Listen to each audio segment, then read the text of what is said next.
23일인가? 네, 23일.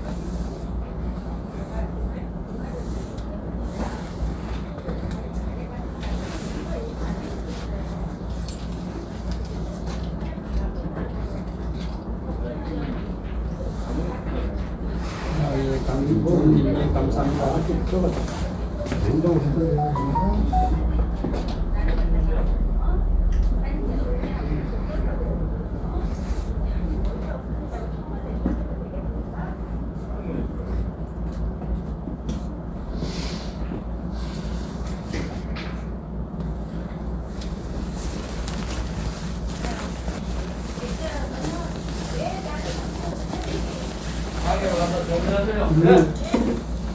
여기라는 거는 많은 사람이 있는데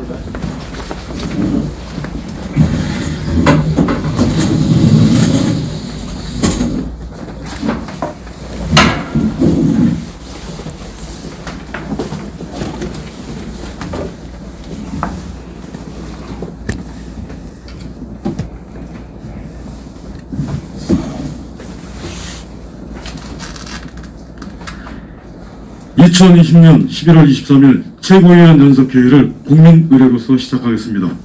국회에 대하여 경례.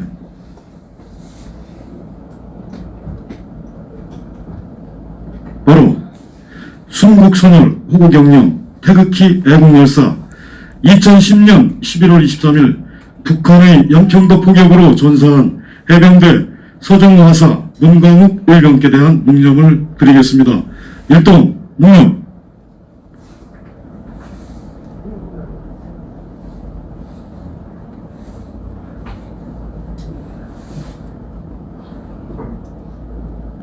바로 모두 자리에 앉아주시기 바랍니다.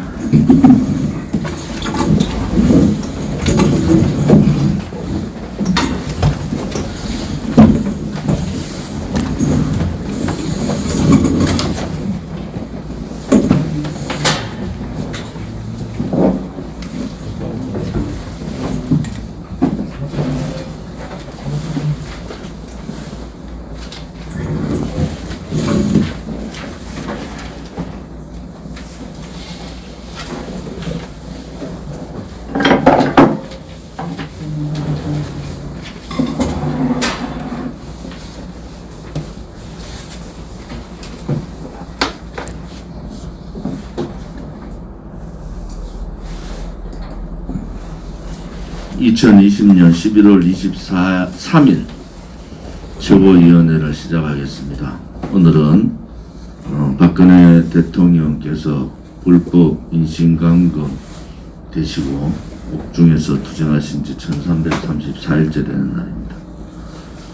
지난 11월 21일 김해 신공항 폐지 반대 문재인 퇴진 규탄 대회를 대구에서 가졌습니다.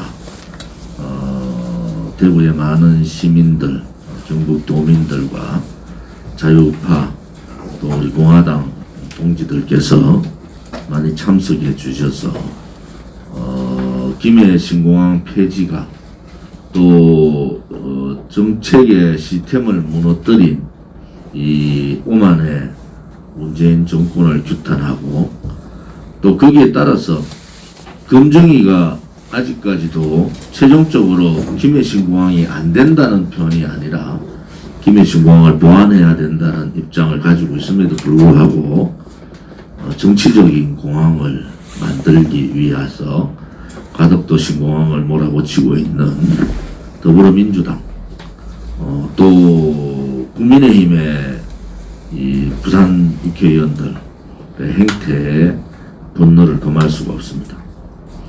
우리 공화당이 김해 신공항 폐지 이 부분을 반대 규탄하는 이유는 정상적인 자유민주주의 국가 또 정책적인 시스템이 결정의 시스템이 무너졌다는 겁니다.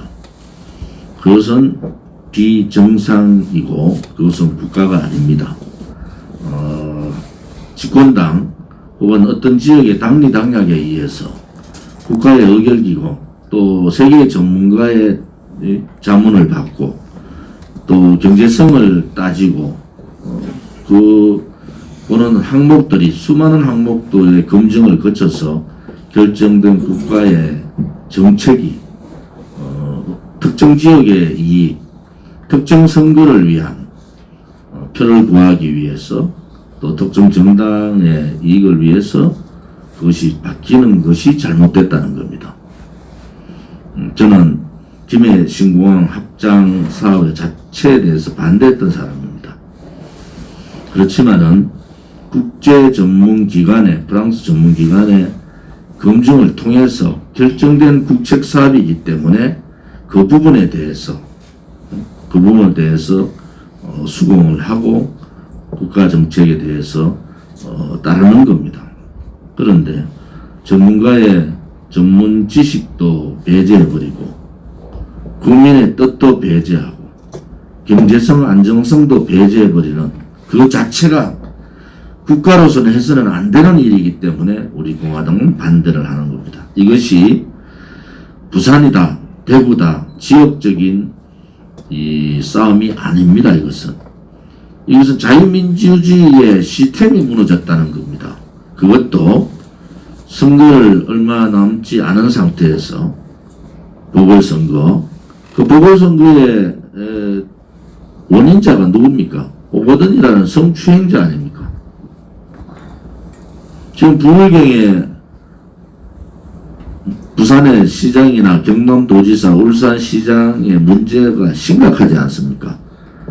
부산시장 오거돈은 성추행으로 본인 스스로 물러났고 재판을 기다리고 있는 상황이죠.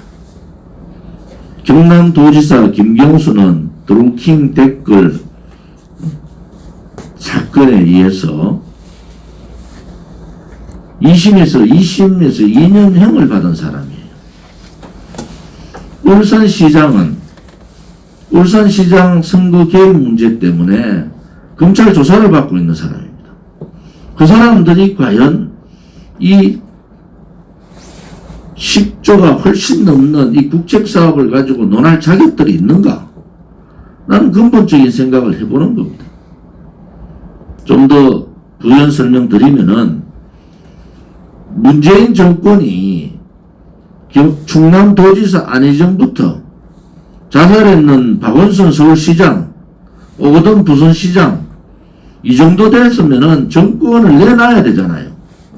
문재인 대통령이 책임지고 대통령을 사임하고 사퇴하는 것이 맞지 않습니까? 뻔뻔해도 이렇게 뻔뻔한 좌파들이 어디 있습니까? 그런데도 그 선거조차도 이겨보겠다고 국민을 도대체 무엇으로 보고 이런 짓들을 하는지 국민들께서 판단을 하셔야 됩니다. 특히 부산 시민들께서 우리 공화당이 가덕도 공항이 어떻다 이런 차원이 아닙니다. 이것은 자유민주주의 체제 시스템이 무너졌기 때문에 이렇게 가면은 앞으로 어떤 정권에서 국책사업을 결정할 수가 있겠습니까? 때에 따라서 자기의 이익에 따라서 국책사업을 뒤집어버리는 그러한 일들이 허다합니다. 문재인 정권 들어와서 억도 아니고 천억도 아니고 이제 조 단위도 말이죠. 10조 단위로 이렇게 갑니다. 월성 원전 폐지 이거 한 15조 정도 손해될 겁니다. 15조. 앞으로 전기값 안 올리겠다는 거짓말, 그 거짓말로 나옵니다. 현실적으로. 그 다음에 이번에 검증기관에서 검증하고 경제성이 가장 낮다는 김해 신공항 폐지 기본적으로 10조, 약 15조 가까이 들어갈 겁니다. 국회를 이전하겠다.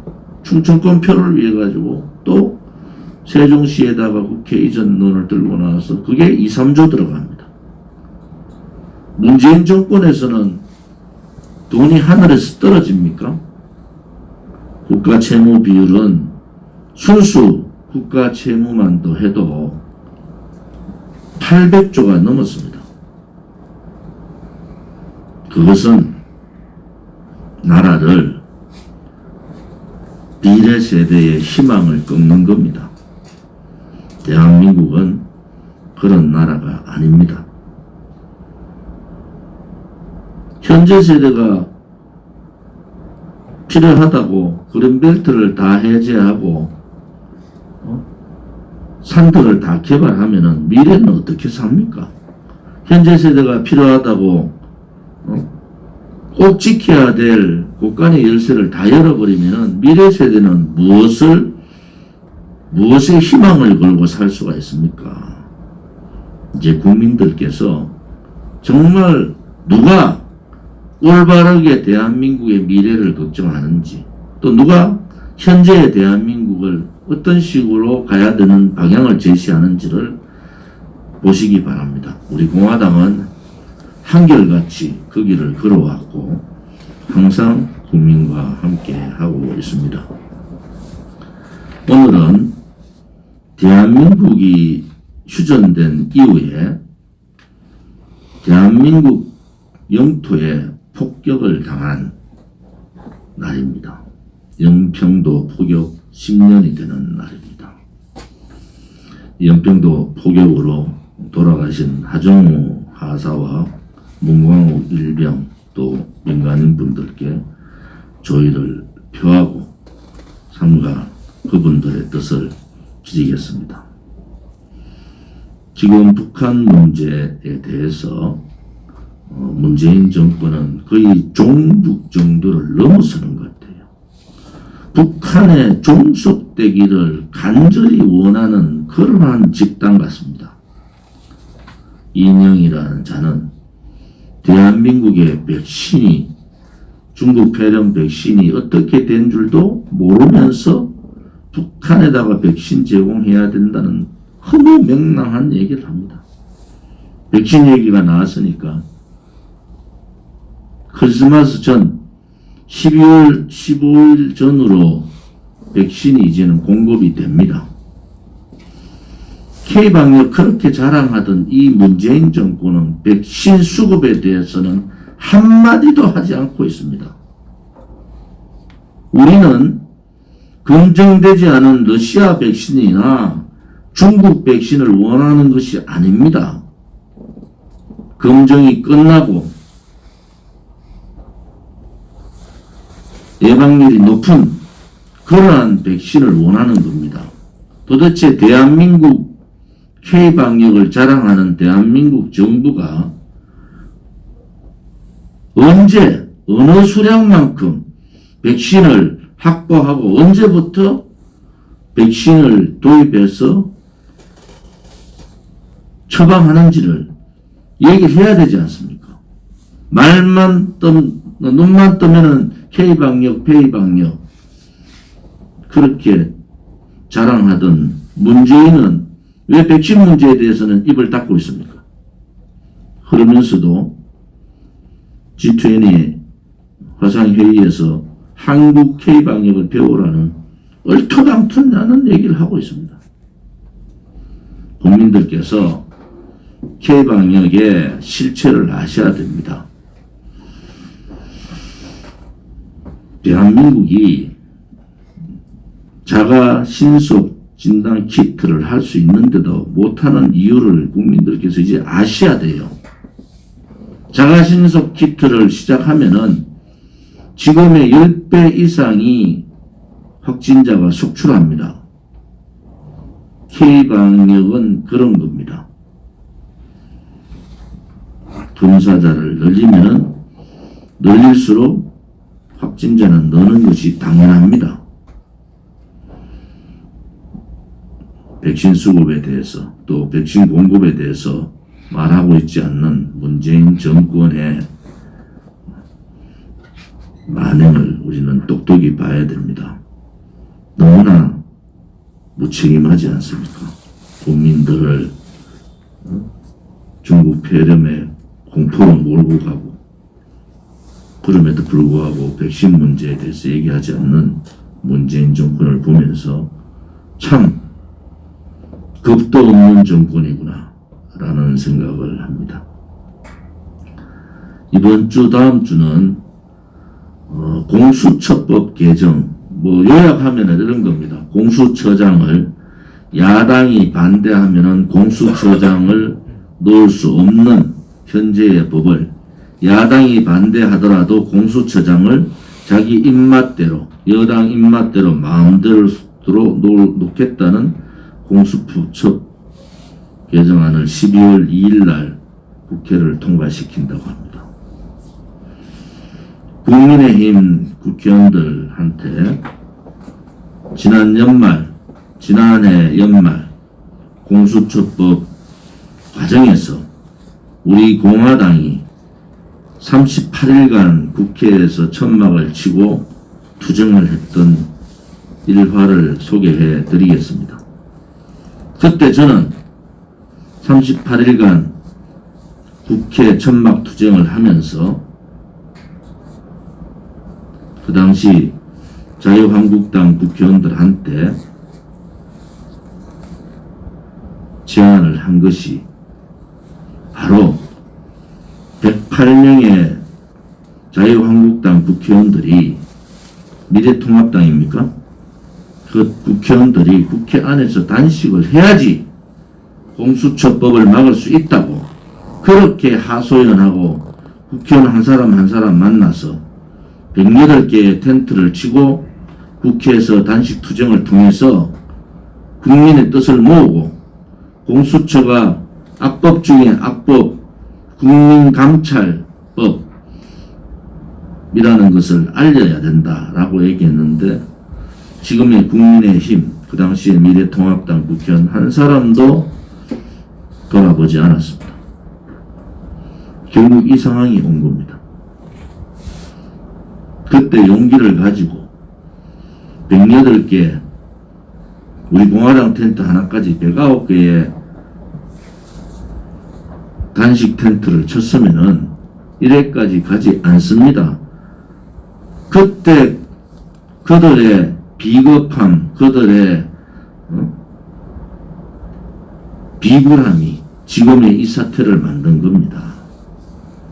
입이 10개라도 국민의힘의 국회의원들은 할 말이 없을 겁니다. 그렇지만은 공수처법 개정안은 막아야 됩니다. 만약에 법무부 장관 추미애를 보듯이 공수처장을 권력의 입맛에 맞는 사람을 놓으면은 그 공수처장이 공수처 검사들을 어떤 사람들을 놓겠습니까?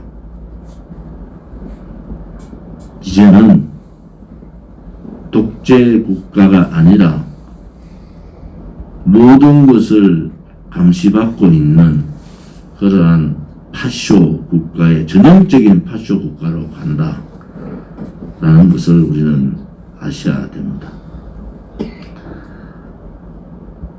지금 경제 상황이 어렵고 자영업자들이 힘들고 부동산이 이렇게 무너졌을 때 우리 공화당은 결국 서민들이 어려울 거다고 말씀을 드렸어요.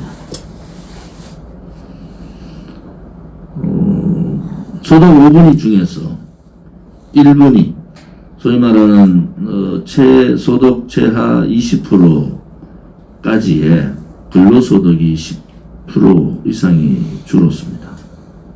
사업소득도 8% 이상이 줄었어요. 그런데 소득 상위 1분, 상위 5분이 있는 상위 20%는 사업소득이 5%가 더 늘었습니다. 결국은 양극화는 문재인 정권 들어와서 극과 극을 달리고 있다.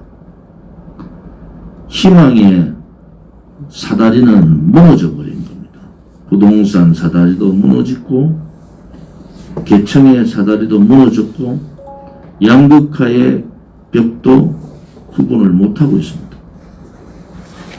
우리 공화당은 더욱더 어려워지는 경제 상황에서 서민과 함께하는 그러한 정당으로 거듭날 수 있도록 하겠습니다. 그 지난 토요일 대구 집회에서 집회를 성공리에 마무리할 수 있도록 해주신 대구시당 동지 여러분들께 감사의 말씀드립니다. 이제 우리가 이제 이 우한 폐렴 팬데믹 상황에서 우리 이 상황에 맞는 집회의 틀을 찾아 나오고 그것이 나름대로 정착되고 있다는 측면에서 대구 집회는 큰 의미를 갖는다고 생각합니다. 앞으로도 아마 그 수능을 기점으로 해서 또 뭐 방역을 굉장히 강조하고 아마 또 겨울철이 왔기 때문에 방역 문제를 더 떠벌릴 가능성이 있다고 생각합니다. 근데 어떤 간에 그런 상황 속에서도 우리가 국민들에게 다가갈 수 있는 틀을 찾아야 되겠다고 생각합니다. 근데 지금 그 지난 10월 달이죠. 한 달 전쯤 됐는데 이 더불어민주당의 이규민 의원이라고 하는 사람이 중요한 법안을 발의했습니다. 그 바로 국가보안법 개정안입니다.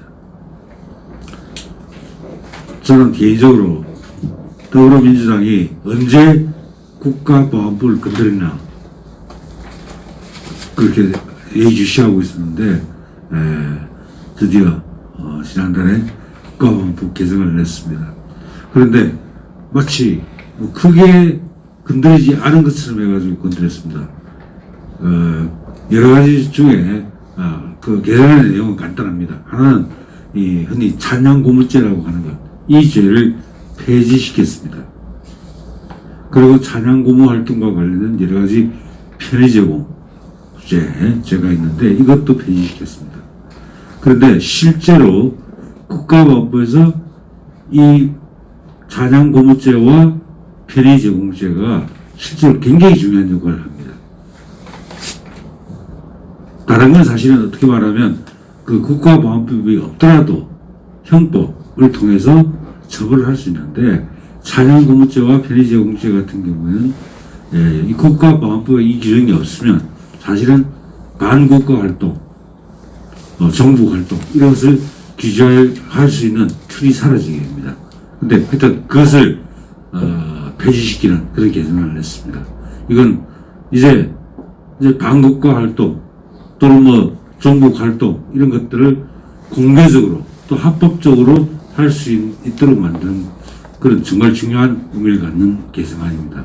그래서 이거는 우리가 이걸 하루빨리 여론화시키든지 어떤 방법을 찾아서 이 국가보안법 개정안을 조치시켜야 되겠다 하는 말씀 드리고요. 어떤 간에 이 문제의 심각성을 그 입법 예고를 통해서 보면 입법 예고가 굉장히 많이 올라와 있습니다. 의견이. 물론 다 반대 의견이지만 대부분 다. 하여튼 그 내용들이 많이 올라와 있는데 그만큼 일반 국민들은 관심을 많이 가지고 있는 것 같습니다. 또 그래서 좀 공론화시켜서 국가보안법을 건드리면 안 된다. 기본적으로. 그리고 이게 이 찬양 고무죄를 건드리면 나중에 다른 것도 다 없애려고 하는 겁니다. 그냥 국가보안법을 폐지하고 그냥 행복을 하자. 이렇게 아마 좌파 독재정부에서 그런 방향으로 선회할 가능성이 있다고 생각되는데 이 부분에 대한 긴각심을 가지고 우리가 예의주시를 해야 되겠다는 말씀 드리고 자세한 내용은 오늘 오후 4시에 이런 악법이 대한민국을 망친다 시간에 자세한 내용을 설명드리도록 하겠습니다. 이상입니다. 네, 대구 정책이자입니다. 이번 주에 여론조사 결과를 보니까 문재인 주사파 정부가 잘하고 있다는 건 42.7%, 잘못하고 있다는 부정평가가 53%로 이제 격차가 부자릿수 10.3%까지 이렇게 올랐어요. 그러니까 이게 뭐 전월세라부터 해서 뭐 지난번에 월성 1호기, 뭐 추미애 윤석열 갈등설, 그다음에 가덕도 문제 등등해서 너무 많은 이 정부의 실정이 국민들 앞에 이제 뭐 질릴 정도로 다가오다 보니까 이나마 여론조사에서 뭐 여권이 권력자들이다 보니까 뭐 기법은 우리가 뭐 자세히 모르겠습니다만은 최대한 하여튼 뭐 좋은 점수 주려고 합니다만 그래도 이렇게 이제 벌어지고 있다. 이렇게 10.3%까지 잘못하고 있다는 게 53%까지 올라가고 이런 상황이 됐는데, 문제는 아까도 우리 모두의 대표님도 말씀하신 이 야당이, 이 국민의힘이라는 야당이 이런 호재가 이렇게 많은데 제도권에서 효과적으로 이 현안들을 가지고 투쟁이 안 되니까 항상 이런 호재들을 활용을 못하고 멈추고 있는 겁니다. 벌써 뒤집었어야 되는데, 작년에 공수처법 통과 때 우리 당이 그렇게 우리 대표님 텐트 치고 고생하시면서 매일 기자회견하고 우리 여기서 이렇게 고생할 때 그때 정말로 텐트를 같이 치고 108명을 같이 했다면은 그게 통과됐을까? 지금 봐도 애꿎은 우리 당원만 말이죠. 분신자살한다고 그 추운 날 우리가 통과되는 날 참 눈물 흘린 사연도 있고 이런 지경으로 투쟁했는데, 야당이 그렇게 제도권에서 협조가 안 되니까 이런 좋은 호재가 있는데도 전혀 국정을 전환하는 동력을 살리기 못하고 이런 안타까운 형국입니다. 그래서 저희들이 지난주에 국민의힘 당사 앞에 가서 혹독하게 좀 부탁도 하고 비판을 했습니다만은, 뭐 지금도 이번 주에 이제 공수처법 야당의 피토권을 무력화시키는 법 개정안을 한다는데, 이거 통과되면 다 알지 않습니까? 우리 국민들. 지금 수사하고 있는, 윤석열 검찰이 수사하고 있는 월성 원전 경제성 조작 문제라든지 울산시장 선거공작 문제, 라임 옵티머스 관련된 청와대 정권실세 비리, 이거 수사를 해야 되는데 이거 통과되면 수사 되겠어요? 그 일이 좀 가져오라고 하면 공수처에서 하겠다고 수사가 중단되고 다 덮을 겁니다. 정권 비리 게이트. 뭘 가지고 대통령 선거하고 야권의 선거를 하겠어요? 그래서 사설 정치 경호대, 중국 공산당의 감찰위원회 정도의 그런 무소불위의 권력을, 입법, 사법, 행정을 다 초월하는 이 참 괴물 같은 기구 절대 설치되게 하면 안 되는데, 지금이라도 텐트 치고 103명 국민의힘 의원들 작년에 못했으니까 지금이라도 해야 되지 않느냐, 이런 생각이 듭니다. 특히 그 이번에 개정되는 우리 법 내용 잘 모르실 텐데, 그 야당의 피토권 2석 있는 거, 7명 중에서 2석을 갖고 있는 거, 그거 이제 무력화시키고, 또 한 가지가 뭐냐면 검사의 기본 임기를 3년에서 7년으로 한답니다. 수사검사. 이거는 뭐 정권이 바뀌어도, 혹시 정권이 바뀌더라도 그냥 이 중요한 수사 이런 거에 대해서 계속 그 검사를 통해서 영향력을 행사해가지고 야당이 되더라도 모든 걸 틀어막겠다는 구상이 이미 들어가 있고요. 그리고 이미 제가 알기로는 10개월 전에 야권에서 이게 이현 법률 그 심판을 좀 해놓은 상태입니다. 이거는 누가 봐도 헌법기관이라고 볼 수가 없잖아. 입법, 사법, 행정 어느 영역에도 속하지 않는 위헌성이 너무 크기 때문에 왜 이거에 대해서 헌재에서는 또 심판도 안 하고, 아니 박근혜 대통령이 탄핵할 때는 3개월 만에 신문 쪼가리 가지고 그냥 재판하고 조사도 안 하고 이질하더라더니, 이 문제는 10개월 동안 지금 이현법률 심판 내가 알기로는 시민단체 한 곳하고 야당의 지금 국민의힘 그 당시 미래통합당인가요? 두 곳에서 이현법률 신청권을 지금 심판을 해놓은 상태인데 10개월째 지금 헌법재판소에서 그냥 뭉개고 있는 상황이에요. 이게 다 짜고 하는 거 아니겠어요? 빨리 법 통과시키고 뭉개고. 이거는 이제 작년에 공수처법 통과될 때 야당을 속이면서 비토권을 보장한다. 공수처장은 야당이 반대하면 임명 못한다.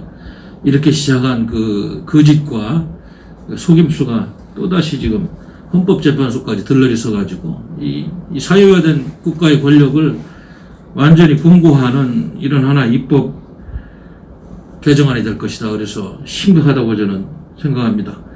뭐 이 정도 되면은 좀 국민의힘이 단합을 해서 똘똘 뭉쳐 싸워야 되는데, 그 가덕도 문제 가지고 여러분 우리 대구에 가서 같이 말씀도 나누고 했습니다만은 그 문제도 보면 무슨 더더욱도 특별법 만들면 국민의힘은 일단은 똘똘 뭉쳐서 싸우고 좀 가부를 따지고 이래 해야 되는데 일부 부산 지역 야당 의원들이 초기 건설 공사를 할 수 있는 착수할 수 있는 그 특별법을 야당에서 발의했다고 하니까 이건 야당인지 조호영 원내대표는 나중에 징계를 하겠다고 그러는데 김정인 비대위원장은 그 이해를 해야 되지 않냐고 선거를 해야 되니까 이렇게 또 지도부도 분열돼 있고 정치적 이익에 함몰된 사이비야당이라는 게 또 증명이 됐어요. 이렇게 전선이 안 나오는데 우리 국민들이 어디를 믿고 이렇게 단합돼서 싸우겠어요. 그래서 그 국민의 지지와 명분을 상실하는 제도권 야당 이거 큰일이다. 이제 공수처법 개정안 통과 정국이 다음 주부터 본격적으로 진행될 때 작년에 그러한 그냥 피켓이나 들고 있다가 집에 가는 형국이 반복되지 않을까 굉장히 좀 걱정된다는 말씀 드리고 다시 한번 좀 분발을 촉구해야 될 것 같습니다. 오늘 그 사회부 뉴스 중에 저도 하나 깜짝 놀란 게 월성원전 그건 이제 저희들은 건설을 중단한다는 가짜 보고서 만들 산업부에서 이번에 수사를 하다 보니까 월성원전 1호기 경제성 조작 문제 그 북한에 원전 건설을 좀 해주겠다는 그런 보고서가 약 10여 건 444건 삭제된 파일 중에서 그게 나왔다는 거 아니겠어요? 그래서 우리나라에서는 안전성 문제 가지고 이거를 원전을 폐쇄한다는데 작년이 아니죠. 2018년 5월 초순경에 작성된 거라니까 1차 남북 정상회담 4월 17일 2018년 그 당시 김정은 만나고 또 이런 제의도 하고 이래서 이런 또 실무자들이 할 수 없이 이렇게 쓴 것 같은데 그럼 북한에 원전 지어주겠다고 그리고 우리는 폐쇄하겠다고 그러고 그렇지 않아도 핵 능력이 고도화돼서 핵이 프로가 되었는데 원전 돌리면 어떤 핵 문제를 만드는 그런 재료는 축출되는 거 사실 아니에요. 우리는 없애겠다고 그러고 국가는 그걸 지어주겠다고 그러고 이 정권은 하나도 앞뒤가 맞지 않는 그런 논리로 계속 국민을 혹세무민하고 있다 이런 말씀을 드리겠어요. 오죽했으면 그 탄핵에 찬성한 그 충청도 출신의 정진석 의원이 자기 당을 갖다가 공산주의 무슨 꼭두각시냐 위성정당이다 관제야당이다 본인들끼리도 싸우고 있어요 서로. 도대체 야당이 투쟁 노선이 없다고. 그럼 본인부터 좀 오늘부터라도 텐트 치고 정진석 의원이라도 좀 탄핵한 거 반성하고 이런 거부터 하면서 좀 투쟁을 하든지 맨날 말들만 하고 실질적으로 이렇게 진행되는 것이 없는 그 야당의 모습을 보면서 참 안타깝다는 말씀을 다시 드리겠습니다. 우리 10년 전 연평 해전에서 사망한 서정화 여사 어머니 편지가 언론에 공개됐는데 참 마음도 아프고 그 말미에 보니까 평화라는 이름으로 북한의 도발을 애수 애매하면서 비난 한마디 하지 않는 이 정권 그리고 이 야당 가짜 야당이 안타깝다는 이런 메시지를 편지를 통해 냈는데 대한민국의 안보 지형이라든지 경제 문제, 도덕성 문제, 국제사회, 신인도 문제 이런 것들이 총체적으로 지금 다 굴러서 나락으로 떨어지기 때문에 이제는 뭐 하도 저희들이 많은 비판을 하고 이러면서도 우리 국민들이 좀 더 빨리 깨이길 바라는 마음은 간절할 뿐입니다. 그리고 박지원 국정원장이 지난번에 잠깐 말씀 올렸습니다만 느닷없이 일본 가가지고 또 내년에 동경올림픽을 예정대로 한다면은 또 가짜 평화쇼로 스가 총리하고 미국의 신임 대통령 또 거기 올림픽에 불러서 김정은 북한의 독재자하고 우리 남한의 문재인 씨하고 뭘 좀 해보려고 이런 공작을 하고 갑자기 작년에는 일본 놈들 나쁜 놈들이라 토착외군이 뭐냐 하면서 그 난리를 하더니 요즘은 갑자기 또 돌아서 가지고 이상한 또 음모를 꾸미고 있는 이런 것들 보고 그러면 국민들의 뜻과 우리 대한민국의 국익과는 아무런 상관없는 정치 행위를 하는 그런 파당들이다. 파당. 정치 세력이라고 볼 수도 없어요. 그래서 우리 당이 좀 어렵습니다만 항상 투쟁하고 있는 모습이 우리 국민들한테 점점 갈수록 긍정적으로 이렇게 비추고 있지 않나 이런 평가를 해봅니다. 오죽했으면 이제 신문의 사설도 언어가 좀 거칠어지면서 반역행위다 이런 이야기까지 나오고 뭐 점점점 양식 있는 사람들은 그 스트레스를 받는 강도가 커지고 있습니다. 어제 공화당이 힘내서 끝까지 좀 지켜야 될 것 같습니다. 감사합니다.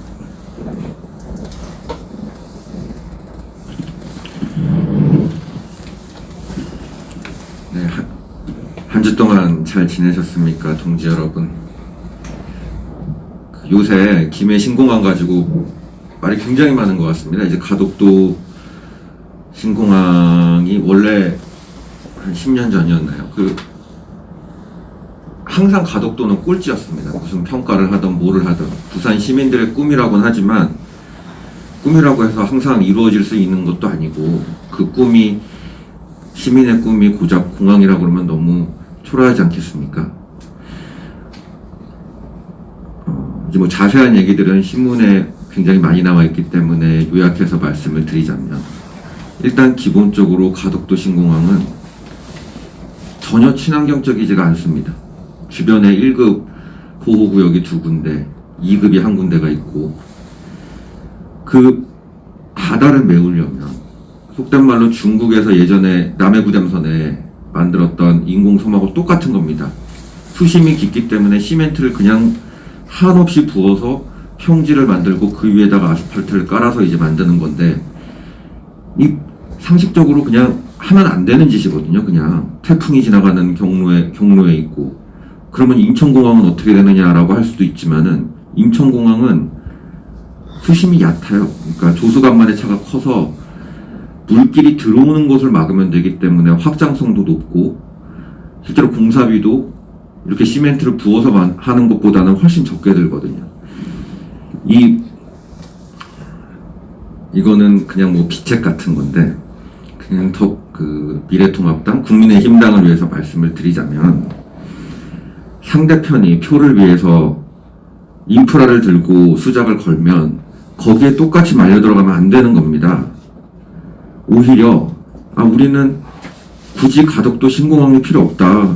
김해 신공항을 하고 대신에 남는 차익을 우리 미래 세대를 위한 청년 주택을 져둔다든지 아니면 국가 산단을 만드는데 좀 더 좋은 인프라와 좋은 대학의 시설을 확충을 해서 더 좋은 교수들을 데리고 아이들이 그 지역에 있는 대학교를 나와서 그 지역에 있는 그 산단에 취업을 할 수 있게 해줘라.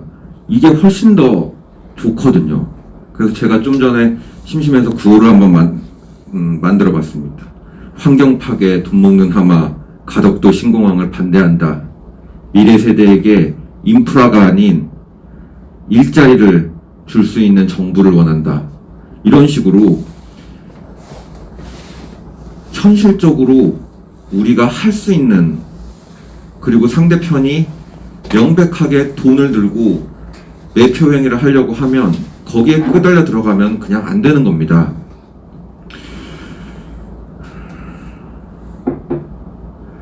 우리 공화당도 부산시당이 있고 굉장히 크고 단합도 잘 돼 있고 활동도 열심히 하는 조직입니다.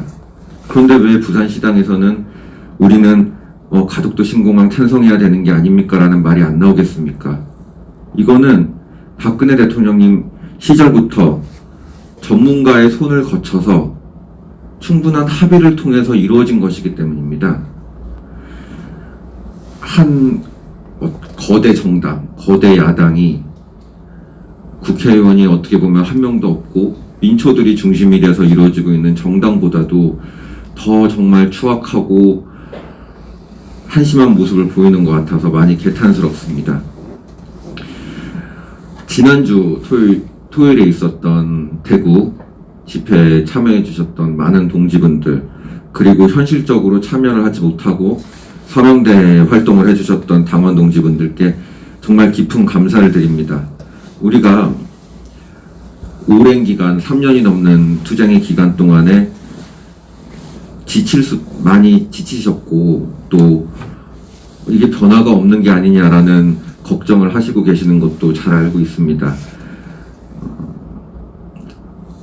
우리가 힘들수록 신념을 가지고 반드시 우리가 승리할 수 있다고 다시 한 번 더 신발끈을 조여맬 지금이 그 때입니다. 주변에서 무슨 신당을 만든다, 누가 무슨 이야기를 하더라. 요새는 이제 또 그 뭐 구독자 몇 분 안 되는 분이긴 하지만은 그 이제 기자분 한 분이 또 이제 뭐 우리 공화당을 우공당으로 부르면 왜 안 되냐 막 이러면서 또 화도 내고 하시더라고요. 그런데 휩쓸리지 마시고 우리는 우리가 해야 될 것, 지금 최우선의 목표는 서명대이고 당의 재정입니다. 이런 거에만 신경을 써도 사실 정말 하루가 모자릅니다. 당원분들께서 희망을 가지고 우리가 다 함께 싸우면 이길 수 있습니다. 반드시. 끝까지 투쟁하도록 해주시면 감사하겠습니다. 이상입니다. 11월 14일 토요일부터 11월 20일 금요일까지 우리공화당 서명대 운영 현황입니다. 서울입니다. 양천구팀이 신정내거역 3번 출구에서, 송파을팀이 이틀 동안 가락시장역 7번 출구, 잠실 세내역 2번 출구에서 서명을 받았습니다. 서대문구팀이 불광역 7번 출구, 광진구팀이 구의역 4번 출구, 구로 관악구팀이 신도림역에서 서명을 받았습니다. 부산입니다. 부산시당팀이 4일 동안 부전시장 농협 앞, 서면국민은행 앞, 초읍 어린이대공원 앞, 일광역 앞, 대로변 인도, 남포동 롯데리아, 영광도서 앞, 북구 화명동 롯데리아, 광복동 롯데백화점 앞, 서구 당사 앞에서 서명을 받았습니다. 대구입니다. 달성군팀이 3일 동안 옥포읍 송해공원, 현풍시장에서 서명을 받았습니다. 대구시당팀이 침산 내거리에서, 수성구팀이 황금역 출구, 동구팀이 새마을 오거리에서 서명을 받았습니다. 인천입니다. 인천시당팀이 부평역에서 서명을 받았습니다. 경기입니다. 구리시팀이 돌다리 내거리, 성남시 중원구팀이 은행시장 약국앞 인도, 수원시 을팀이 수원역에서, 남양주 갑팀이 화도읍 사무소, 부천시팀이 부천역 남부역 광장, 여주시팀이 여주시 지부 농협 앞에서 서명을 받았습니다. 충남입니다. 충남도당팀이 서산시청 앞 공원에서 서명을 받았습니다. 경북은 구미시 을팀이 구미역에서, 영주시 팀이 함항동 원당 수목원에서, 영천시 팀이 영천시장에서 서명을 받았습니다. 마지막으로 제주입니다. 제주도당팀이 서귀포 1호 광장에서 서명을 받았습니다. 단체로는 나라지킴이 봉사단이 마포역에서, 진추모가 영등포 롯데백화점 앞에서, 광양 광주팀이 광양에서 서명을 받았습니다. 서명인수 4,819명, 일반당원 1,072명, 책임당원 272명, 총합 서명인수 4,819명, 당원 1,329명이 확정되었습니다. 서명대에 참여해 주시고 활동해 주신 분들 모두 감사합니다. 앞으로 몇 주 동안은 정말 최선을 다해서 서명대를 뛰어보도록 해주시면 감사하겠습니다. 감사합니다.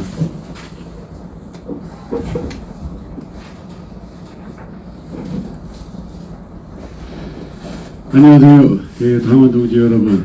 또 한 주가 갔습니다. 날씨가 굉장히 쌀쌀합니다. 차갑고 감기 조심하시고 건강관리 잘 하시기 바랍니다. 우리 지금 공화당 당원 동지 여러분이 이번에 대구에서 그 조그만 소규모 집회를 했었는데 굉장히 아직까지도 열정이 안 식었구나. 그리고 우리 공화당이 대한민국 살리는 정당이구나 하는 걸 또 한 번 느꼈습니다. 그리고 지금 이들이 지금 왜 보궐선거를 하고 있는지 제가 유심히 또 한 번 봤습니다.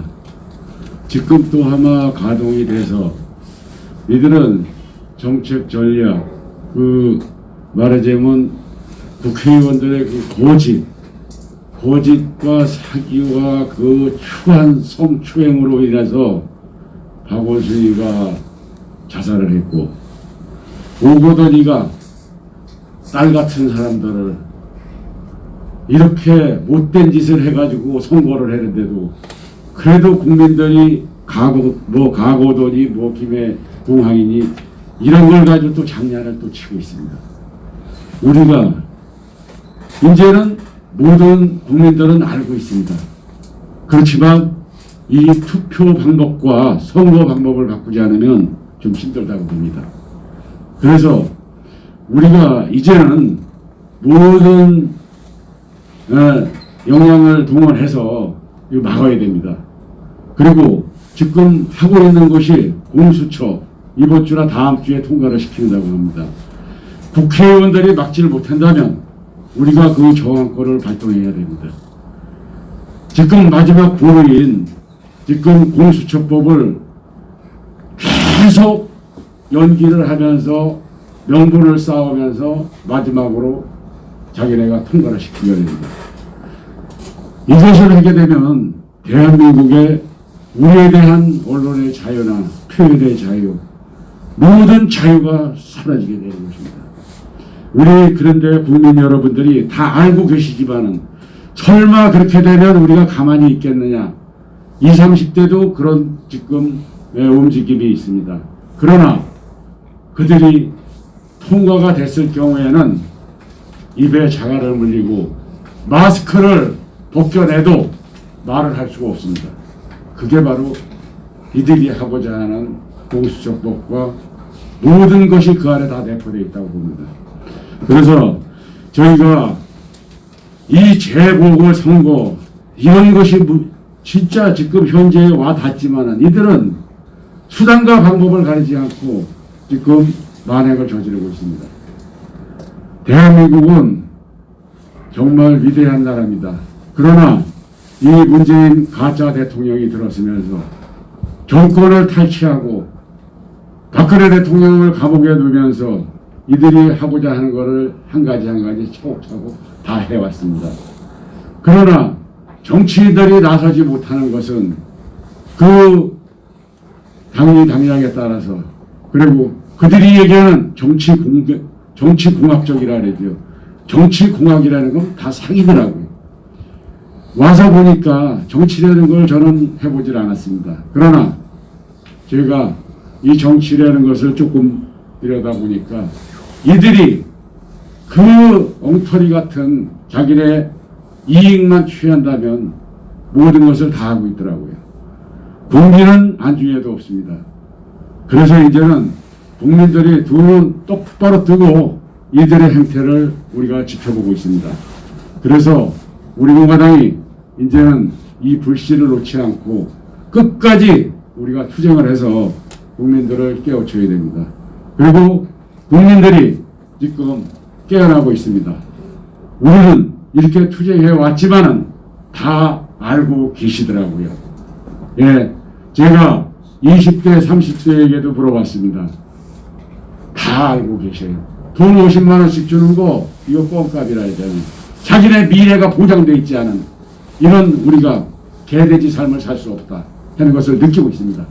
그러니까 우리가 조금 더 분발하셔가지고 예, 이들이 같이 우리하고 같이 갈 수 있는 이러한 시스템을 만들어서 우리 공화당이 앞으로 대한민국 살리고 우리 공화당 살리는 이런 정당이 되기를 간곡히 부탁드립니다.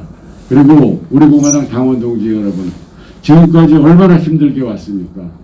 우리가 조금만 더 분발하고 마지막 남은 이 대한민국 불씨를 끝까지 놓지 말고 함께 해주시기를 간곡히 부탁드립니다. 네, 감사합니다.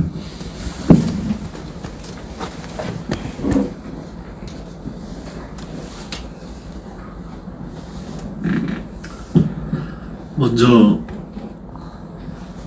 원래 최고위원 회의 때 발표하는 말씀드리는 내용은 개인적인 내용은 최대한 안 하려고 합니다만 너무 감사하다는 말씀을 한번 드려야 되겠어서 먼저 그 말씀 드리려고 합니다. 지난 박정희 대통령 103주기 탄신제 하는 그날에 저희 조부님께서 영면을 드셨습니다. 그래서 인사도, 왜냐하면 동지분들 투쟁과 그 다음에 박정희 대통령의 탄신제를 기리는 그 순간에 제가 가는 게 사기도 혹은 이제 많은 분들의 신경을 염려 끼치고 싶지 않아서 조용히 내려갔었는데 어떻게 하시고 많은 분들이 격려와 화환도 보내주시고 많은 분들이 또 직접 찾아와 주시고 대표님과 당직자분들도 직접 와주시고 정말 감사한 시간을 보내면서 할아버지를 고이 보내드렸습니다. 주민등록상 나이는 27년생 94세이십니다. 하지만 정확하게 말씀드리자면 사연 있는 얘기지만 89세십니다. 왜냐면 그때 이제 우리나라가 이제 전쟁을 하던 도중에 북한 출신 사람들 중에 북을 점령했을 때, 북한을 다시 재탈환했을 때, 거기에 경찰 모집을 했을 때, 거기에 자원을 했을 때 5살 나이가 모자라셔서 5살을 올려서 신고를 하셨던 그런 역사가 있습니다. 그래서 89세로, 정확하게는 89세 나이로 영면에 드셨습니다. 평생 본인 모친 저의 증조 할머님이시죠. 증조 할머니, 할아버지는 같이 내려오셨는데 할머님은 같이 내려오시지 못하셨습니다. 누이들도 마찬가지고요. 증조 할머니의 생사 여부, 그리고 누이들의 생사 여부 한번 알고 혹시 살아있다면 얼굴 한번 보는 게 소원이셨지만 고향 땅 한번 밟아보지 못하시고 가셨습니다. 하지만 정말 본인이 원하시던 대로, 본인의 유지대로 마지막 관 가시는 길은 태극기에 덮여서 행복하게 가셨다고 생각을 합니다. 지금 얼마나 많은 정책적인 그리고 이제 국민적인 여러 가지 분노와 울분사는 많은 일들이 있지만 사실 오늘은 우리 민족의 아픔, 그리고 지금 오늘 또 연평도 포격 도발 딱 10년째 10주기 되는 날이지 않습니까? 아직도 생생합니다. 사실은 군대에 갔을 때 제가 군대에 2011년 1월에 입대를 했었는데 얼마 되지 않은 순간이었어서 연평도 포격 도발에 대한 교육이 정말 한참 되고 있었습니다. 고 서정호 하사 그리고 고 문광욱 일병, 문광욱 일병은 저랑 같은 나이 91년생입니다. 살아있었다면 올해 우리나라 나이로 30살이 되었을 겁니다. 서정호 하사 같은 경우에는 저보다 2살 많은 당시 22살, 문광욱 일병은 당시 20살이었네요. 지금 살아있었다면 32살이 되었을 겁니다. 오늘 아침에 이제 이렇게 이 민족의 비극적인 아픔, 그리고 이제 제가 실제로 성인이 되고 살아오면서 실제로 느꼈던 연평도 포격 도발의 이 아픔을 다시 한번 들여다보면서 또 고 서정호 가사님 어머님의 그 편지글을 보면서 참 많은 것을 느꼈습니다. 그런데 이제 참 공교롭게도 좀 난감하게도 지역 감정을 얘기를 하는 것은 아니지만 서정호 하사는 고향이 광주광역시입니다. 그리고 문광욱 일병은 전라북도 군산입니다.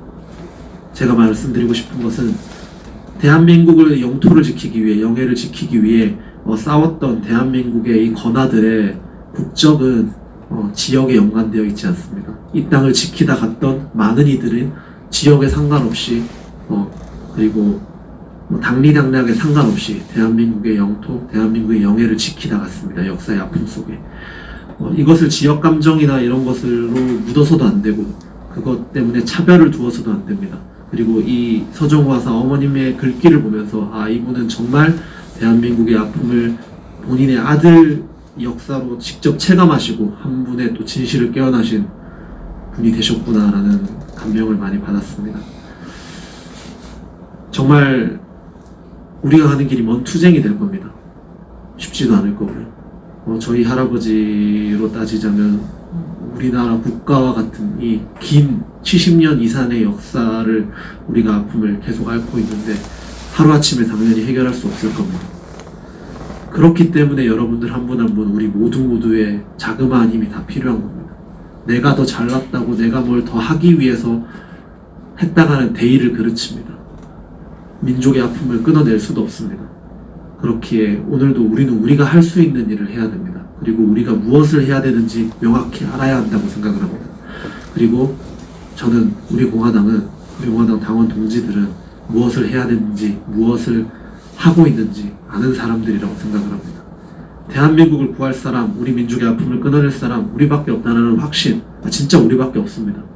갖고 믿음을 갖고 오늘도 열심히 함께 해주시고 앞으로도 계속 함께 해주시기를 부탁드리겠습니다. 다시 한번 저희 할아버지 조부님 연면드신 그 순간과 제에게 많은 격려를 해주신 당원 동지분들께 진심으로 감사의 인사 올립니다. 감사합니다.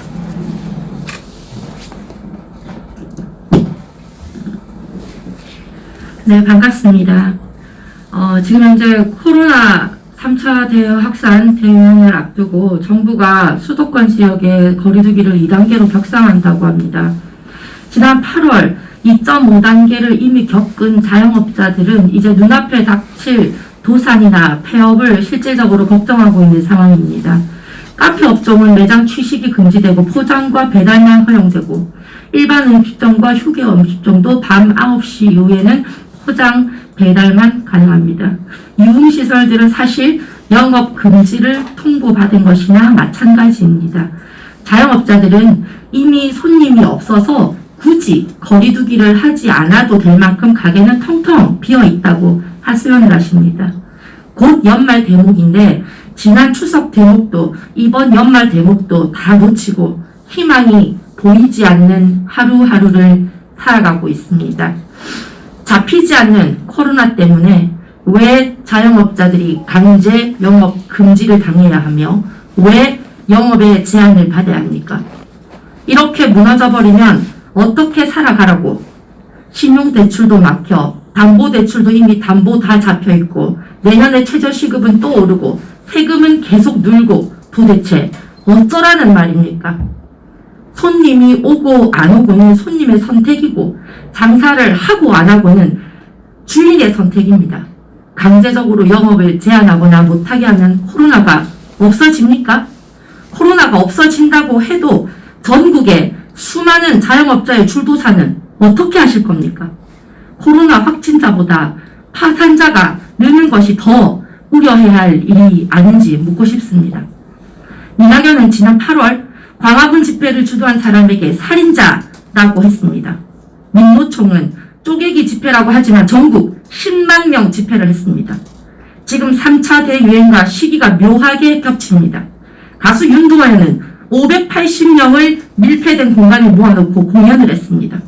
전남 고흥군 의회의장은 100명가량 모인 행사장에서 방역수칙도 무시하고 춤판을 벌였습니다. 이낙연의 논리라면 살인 집단이고 윤도현도 살인자, 고흥군과 군의회 의장도 살인자들 아닙니까? 가장 악질적으로 많은 사람을 죽인 살인자는 문재인인 것은 두말할 나위가 없습니다. 그럼에도 코로나 방역이라는 핑계로 여전히 우리 공화당과 애국 국민들에게만 다른 잣대가 주어지고 또 그 잣대로 우리를 탄압하고 있습니다. 문재인 정권은 또 무엇인가를 한다는 것을 보여주기 위한 쇼로 애꿎은 자영업자들만 죽어가게 합니다. 이제 국민들은 원합니다. 국민들이 살 수 있는 방법, 최고의 방역, 바로 문재인 퇴진입니다. 지금 대한민국을 망치는 바이러스는 바로 문재인입니다. 문재인부터 퇴치해야 내가 살고 나라가 사는 것입니다. 코로나 때문에 죽는 것은 죽을 수도 있고 안 죽을 수도 있는 확률 싸움이지만 문재인을 내려두면 지금 죽을지 나중에 죽을지 모르지만 언젠가는 문재인 때문에 죽는 바로 시간 싸움입니다. 이 사실을 많은 국민들께서 아시기 바라고 문재인 바이러스 퇴치, 박멸을 위해서 우리 공화당과 함께 특히 전국의 자영업자 여러분들 우리 공화당과 함께 싸워주시기를 바랍니다. 그리고 지금 이 정부의 23번에 달하는 부동산 정책이 얼마나 우스꽝스러운지 세계적으로 망신살이 뻗쳤습니다. 미국의 완구회사 헤즈브로가 국내 시장에 모노폴리 K라는 보드게임을 출시했습니다. 이는 블루마블과 유사한 게임이지만 도시에 아파트를 짓고 다른 참가자가 해당 도시에 오면 월세를 내고 건물을 2채 이상 보유하면 종부세를 내고 투기 과열지구에 묶이면 주택건설이나 판매가 금지되고 착한 임대인 긴급재난지원금, 청년지원금 등의 내용도 이 게임에 나옵니다. 게임의 목적은 재미입니다. 우리나라의 부동산 정책이 얼마나 비현실적이며 웃음꽉스러우면 또 얼마나 가상의 게임에서나 가상의 세계에서나 있을 법한 일이면 이렇게 어이없는 게임으로까지 나오는 상황입니다. 우리 국민은 보드판 위에서 주사위 던지는 대로 움직이는 말이 아닙니다. 파산하고 출발지에서 다시 시작하는 것은 게임 보드판 위에서나 가능한 일입니다. 문재인 정권 너무나 능력이 없는 것을 잘 알고 있기 때문에 정말 자금 부탁드리겠습니다. 이제라도 보다 현실적인 대책을 마련해 주기를 바랍니다. 마지막으로 가덕신공항에 대해서 한 말씀 짧게 드리겠습니다. 여러분 낚시해 보셨죠? 루어 낚시 아실 겁니다. 루어 낚시란 낚싯대에 가짜 미끼를 걸어서 고기를 낚는 것입니다. 그 가짜 미끼는 실제 먹을 수 없기 때문에 너무나 번쩍번쩍거리고 화려합니다. 물고기들을 속이기 위해서요. 가덕신공항 그 루어 낚싯대에 걸린 가짜 미끼입니다. 부산 유권자들을 낚기 위해서 건 가짜 미끼를 국민의힘 야당 의원들이 덥석 붕어대가리처럼 물고 있습니다. 참으로 어이없고 한심한 일이 아닐 수가 없습니다. 이때까지 문재인의 모든 정책은 다 가짜 미끼였습니다. 경제도, 안보도, 부동산 정책도 모든 것이 그냥 화려하기에 불과한 가짜 미끼였습니다. 여러분, 가짜 미끼를 덥석 모은 붕어의 삶을 사시겠습니까? 선택은 여러분에게 달려있습니다. 이상입니다.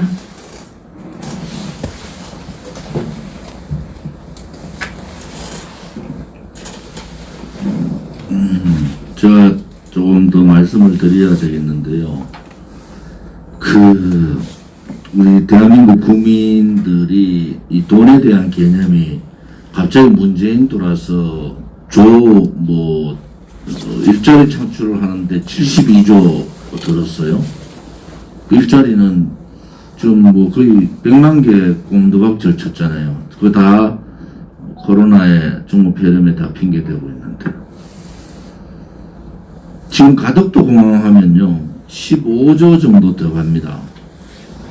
15조라는 개념이 잘 없으신 것 같아요. 지금 김현미가 수도권에 괜찮은 임대주택 1억에 36만원 1억 보조금에 36만원 내는 아주 질 좋은 임대주택을 자랑했어요. 수도권을 따지면은 15만 가구를 제공할 수 있습니다. 한 방에 주택 문제 해결이 다 됩니다. 전국 지방을 따지면은 30만 가구를 혜택을 줄 수가 있어요. 그것을 더 확장을 하고 반값 아파트로 반값 보증금으로 들어가면은 60만 명의 임대주택을 줄 수가 있는 겁니다. 60만 명의 반값 임대주택을 주면은 청년, 서민 주택 문제가 거의 해결이 다 됩니다. 그 돈이 그만큼 어마어마한 돈입니다.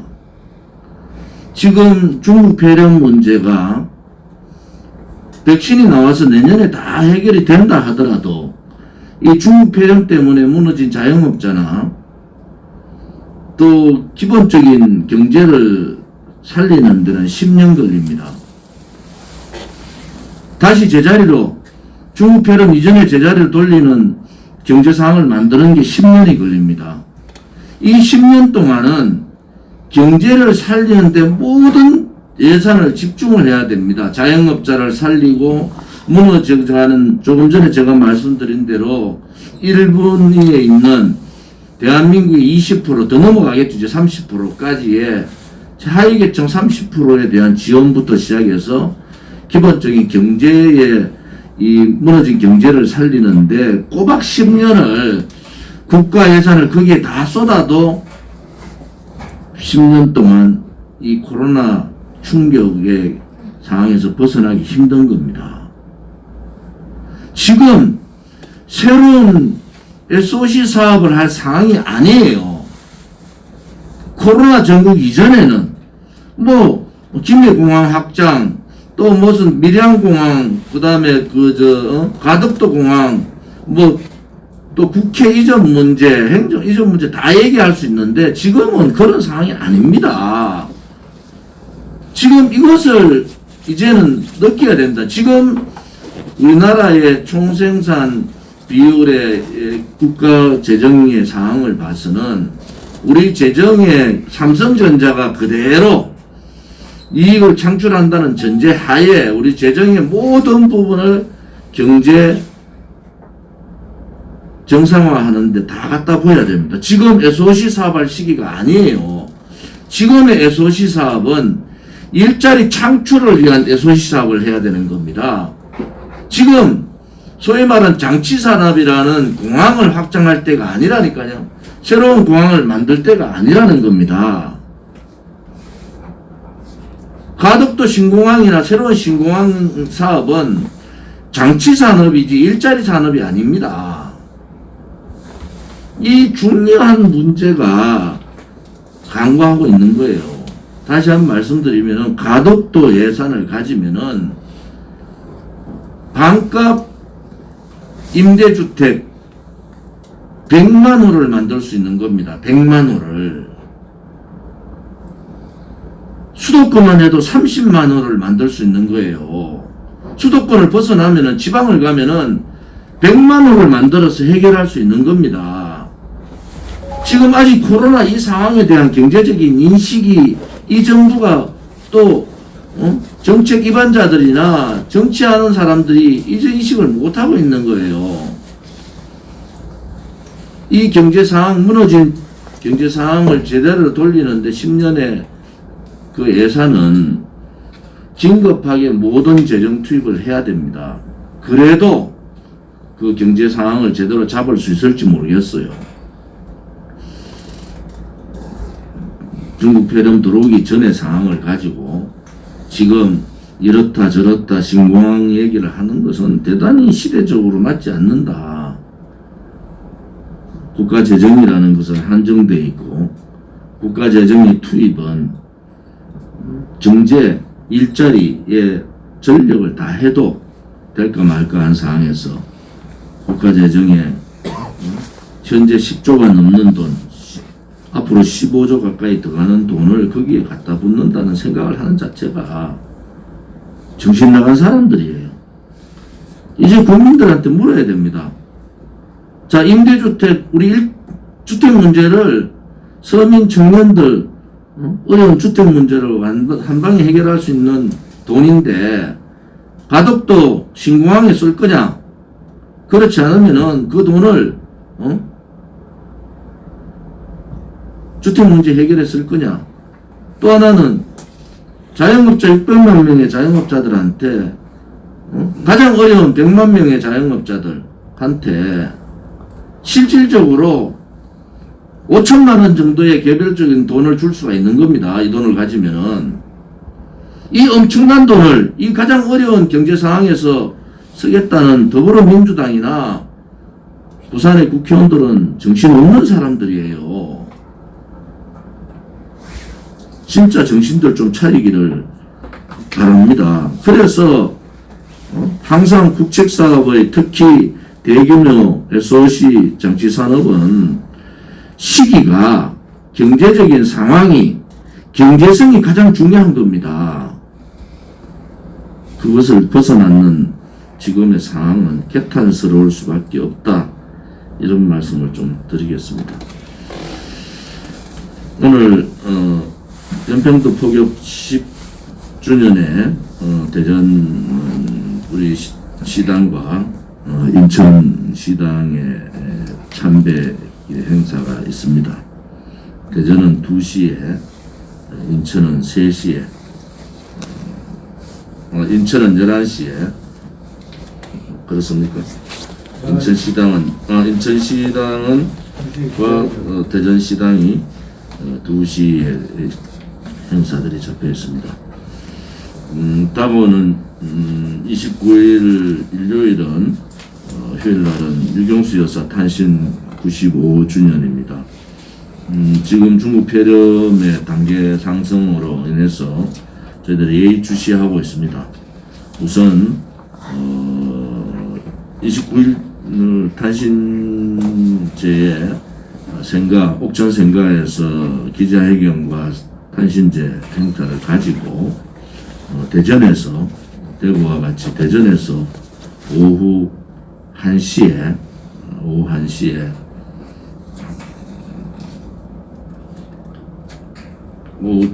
2시에 대전역에서 집회 행사를 가질 예정입니다. 오후 2시입니다. 아무튼 현재 진행되는 상황들을 좀 더 예의주시하고 최종적인 결론은 목요일 날 최종 결론을 내리겠습니다. 대신에 행사에 준비하는 쪽에서는 만반의 준비를 해 주시기를 바랍니다. 토요일 또 일요일 여러 집회나 서명대에 가서 고생해 주신 우리 유튜브 선생님들께 감사를 드리고요. 제가 서명대 하시는 분들께 다시 한 번 더 말씀을 드리면은 아무튼 서명대가 가장 중요합니다. 우리 공화당이 확장성과 선명성을 다 가지는 것도 지금의 좌파 언론이나 원죄가 있는 수구 언론들, 소위 말하는 보수 언론들이 의도적으로 우리 공화당을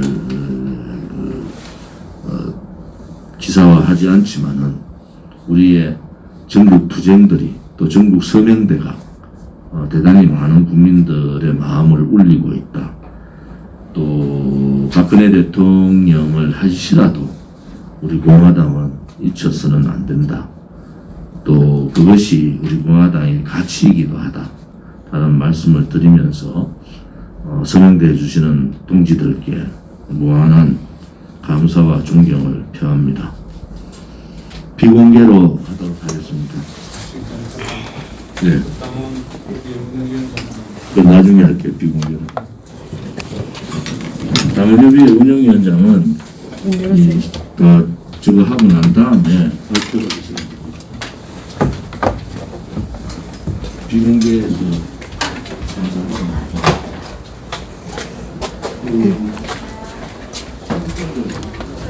어떻게 했지? 아, 이거?